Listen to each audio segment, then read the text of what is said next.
There are two ways to purchase a U.S. Customs bond when importing in the United States: as a single transaction bond or as a continuous customs bond. Which one is right for your business depends on your company's importing practices throughout the period of a year.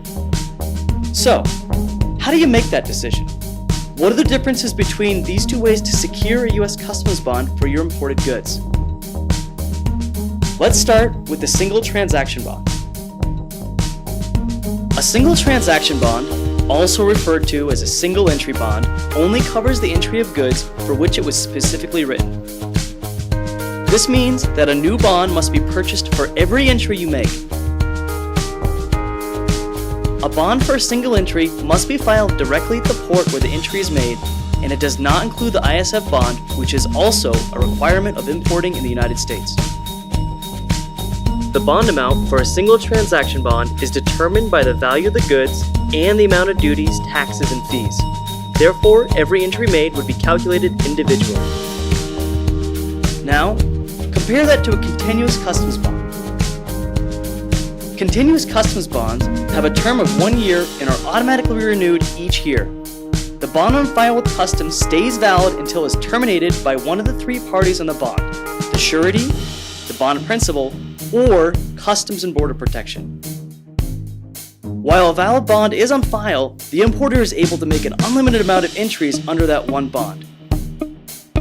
Continuous bonds are filed electronically, so an importer is able to use them at any port of entry. And they include the ISF bond as well. The bond amount for a continuous customs bond is determined based on the total duties, taxes, and fees associated with the imports over the course of a full year, with a minimum bond amount of $50,000. We will go into how these bond amounts are calculated in detail in a future video. When comparing these two ways to purchase a U.S. Customs import bond, you can select the method that best suits your import practices. Depending on how many entries you make in the course of a year and how much you're paying for a single entry bond, a continuous customs bond can easily be the more cost-effective option. The standard in the industry is that companies making entries more than twice in a year find that a continuous customs bond drastically saves them money, not to mention time.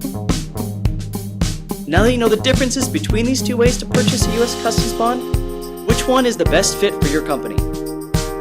Did you learn something new? Subscribe to our channel for more tips and insights into the international trade world.